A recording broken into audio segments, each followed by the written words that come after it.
Hey folks, welcome back to Real Estate Investing Unmasked. Today, I'm going to spell out velocity banking for you. I'm going to teach you how to do it.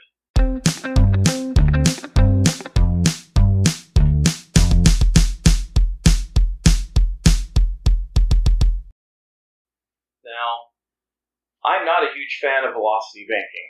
Here are some other videos that I've already done on velocity banking. Go and click there on the good, bad, and the ugly. I've done a response video on Laura Pitku, I think is how she had changed her name online. I want to make this video because I had a lot of comments on my other videos saying you don't understand cash flow, you don't understand leverage, you got to use the words that other velocity banker people use. And here's the major problem that I have. I went on to this other channel as I was doing some research, learning about velocity banking, as people have put down in the comments down below other videos that they suggest that I watch to understand leverage or cash flow or borrowing the proper line of credit and how to do it all. I ran into this fellow who was advertising where he said for $5,000 he'll teach you how to do velocity banking. And honestly, I think that's absurd. The whole reason I created this channel, Real Estate Investing Unmasked, was so that people like you and people like me would not get swindled by people like him. Now, I don't have the video anymore, I don't have the guy's picture, but it really perturbed me that somebody was going to be charging other people $5,000 to teach them something so simple, so basic. Now, I am not a proponent of velocity banking.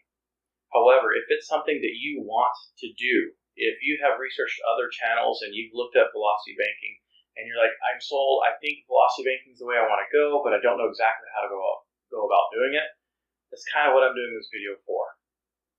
I think the best way to pay off your mortgage quickly or pay off any of your debts quickly is through a snowball effect, where you pay off your highest interest rate bill other than your mortgage, if that's the highest interest rate, which is rarely, and just as you pay that off, whatever extra income you have, paying off those debts until the only thing you have left is your mortgage, and then applying that extra amount toward your mortgage every month until your house is paid off. Now, that's something I'm an advocate of, and I have looked many times to see if there's any way that velocity banking would beat my method, and there are a few times that it will. But that's not what this video is about. That's what that video is about. So go take a look at it. Velocity banking is the idea that you can take a line of credit, that you can borrow from that line of credit, and make a lump sum payment toward another debt that you owe. In most cases, they're talking about mortgages. Why would you borrow from someone to pay another person? The reason is simple. On a 30-year mortgage, most of the interest that you're going to be charged on that loan is charged up front. It's front-loaded, as a lot of people would say. So if I borrow $100,000 and I'm being charged 7% interest, which I know is high for today's numbers, but soon enough we'll be back to those numbers again, that's $7,000 a year that I'll be charged for that $100,000 loan. However, if I have the ability to borrow, this is the thing, if I can borrow 5 or 10 grand and put that on ahead of time, very early in the loan, then instead of paying the $7,000 in the year, if I put $10,000 down, I'll be paying $6,300 for the first year. And it's a domino effect. It's not just what happens that first year, it's all the other years that are also affected. You see, your first payment that you make on your loan is very little principal, which is how much you owe on the property, and a lot of interest. And so let's say that you're only making $25 toward principal for those first couple payments in that 30-year loan. Well, by you putting $10,000 down, $10,000 borrowed from this line of credit onto this loan, you have essentially taken a lot of those $25, $26, $27, $28, $29, $30 payments that's your first couple of months and wiped them all away and wiped years off your loan. Now, this would happen whether you put a lump sum payment from your cash savings or whether you took a line of credit and put it down. So how it would work is you'd get this line of credit. You would borrow up to 60 to 70% of the line of credit, and you would take that as a lump payment and you'd put that directly onto your mortgage. Now, the amount that you owe hasn't changed. You owe the line of credit plus what you owe on the mortgage. That equals the same amount. The only difference is, the idea with velocity banking is, instead of taking your paycheck and putting it into a checking account and making payments on your bills through that checking account, what they say to do is direct deposit your check, your monthly payment or your biweekly payment, and put it directly into your line of credit. As you do that, the amount of interest that you'll be charged on that line of credit will be dramatically reduced because you're paying down the principal on that balance as well. The assumption with velocity banking is that at the end of the month, you have money left over that you normally would just leave in your checking account or spend frivolously in some other way. And maybe not necessarily frivolously, but you'd spend it in some other way, where instead of putting it directly on your mortgage. So the idea is, if I put a lump sum onto my line of credit, then use my line of credit to pay all my bills, my monthly bills, by the end of the month, instead of that $10,000 that I borrowed the first month, it may be dropped down to $9,000 or $8,000. That's the general idea. And you continue to do this month after month until that line of credit is paid off. Once that line of credit is paid off, plus the interest that you're charged by having that loan, that line of credit, you now borrow another $10,000 or so, 60% of whatever your line of credit is, and you take that and you also attack the mortgage as another lump sum payment, and you continue that. Now, here are the things that people say are the positives about doing this.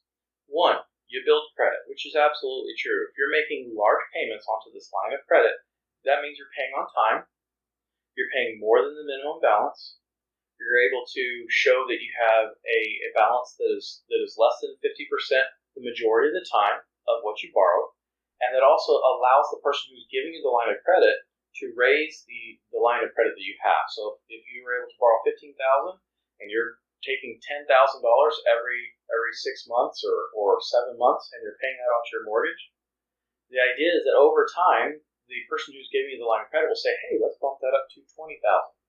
And now you're only borrowing 50% instead of 75% or 66%. Okay? So that is how velocity banking works. The cash flow is the idea that at the end of the month you have a certain amount of money that you have left over. This is where I also think that some proponents of velocity banking kind of get it wrong. You have some people that will preach, hey, you've got $1,000 or $2,000 left over in their numbers. Well, I can tell you, when I first started looking into paying off my mortgage, I didn't have $1,000 or $2,000 a month to put toward anything. I had so much debt. I had maybe $50 that I could put toward anything to get it paid down. It took me years to pay off my credit card. And it wouldn't have helped getting a line of credit to pay off the credit card. It just wouldn't have helped because the wiggle room that I had between all my bills, feeding my family, and what I had left over at the end of the month, maybe $50, maybe $20, would not have made that much of a dent. It would have been a detriment unless I could get a line of credit with a lower interest rate than the debts that I had. And in that case, it is a good thing. So velocity banking works really well when you have a lot of cash flow, when you have a lot of money left over at the end of the month. Now, it also helps if you have a line of credit that can cover a couple of your bills. So if I have a credit card bill that charges me $200 a month, and I have a car bill that charges me $300 a month, and I'm able to pay both of those off, 200 plus 300 is $500 a month. The likelihood is that a lot of that was going toward principal, and maybe you have some money left over. You can take that $500 and pay it off quickly, pay off those payments quickly by paying the $500 you would have paid to those two separate accounts and paying it toward your line of credit, thus paying them off quickly. You would show that you're able to pay off a loan, your car or your credit card, and you're also able to pay off the line of credit, which should increase your cash flow, how much money is left over at the end of the month. With the idea that your interest, once again, on the line of credit would probably be less than these other accounts. Now, a lot of velocity bankers will tell you, a lot of velocity banking people will tell you, it doesn't matter what your interest rate is on your line of credit that you're borrowing from. I think it does. they don't, that's fine. The fact of the matter is you're leveraging what they want you to know. They want you to leverage other people's money. The idea is if I can pay off toward my mortgage or toward some other interest-bearing account, if I can pay it off at the beginning of the month and then I have it paid off by the end of the month, the amount of time that month covers where I would have been charged interest on that mortgage has now just become savings in my pocket.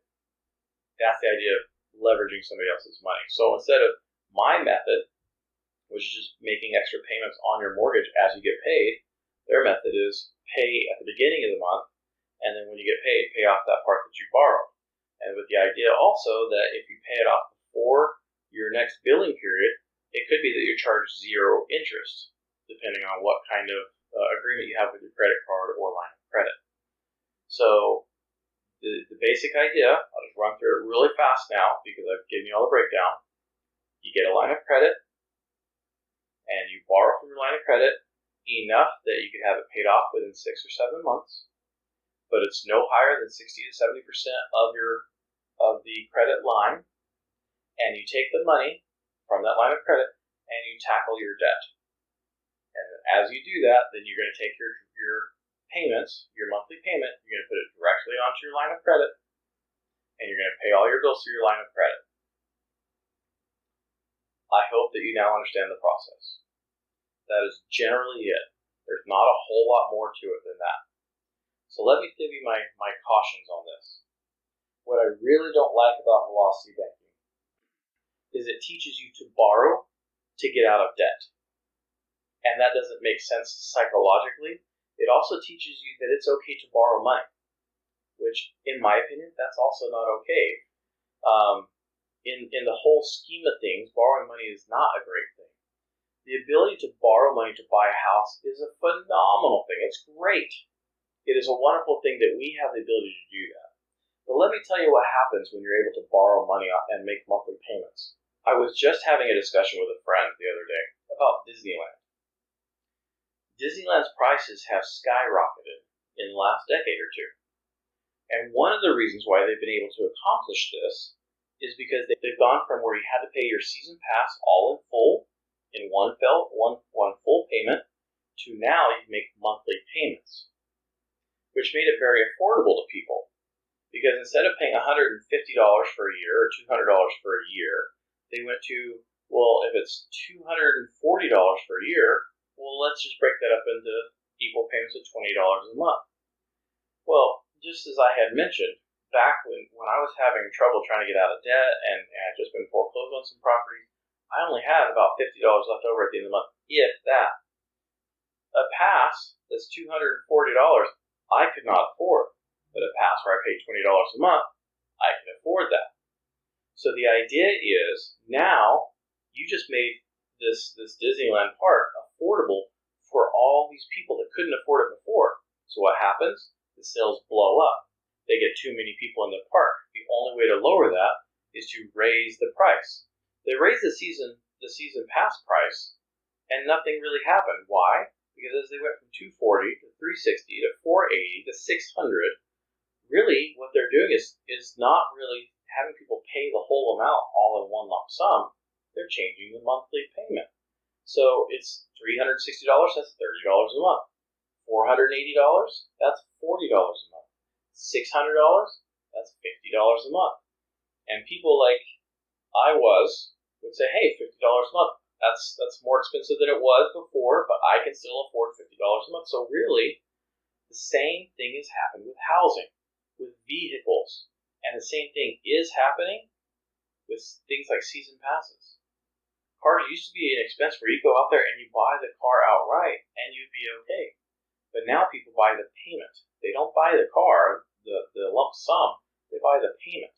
And the same thing happens with the house. Almost anything nowadays, if somebody locks you into a payment, they can charge more for that item because they're giving you the convenience of having what you want now, and they're going to get what they need later. When interest rates go up, prices of houses usually go down. Why? Because you're buying your monthly payment. So few people can buy their house outright these days. So the plan for me, just to clue you in on something, I'm actually holding off on my real estate purchases for a little while. I'm going to wait for interest rates to come up, and it may take a couple years. But my idea is as interest rates go up and house prices come down, if I buy the house where the price is down and the interest rate is up, eventually the interest rate will come down. Not only that, but I can also knock down that principal just as fast. Now, if I had something where it's 17% interest on the house, which happened about 30 years ago, 40 years ago, that is when something where you could get a line of credit with just to knock it down.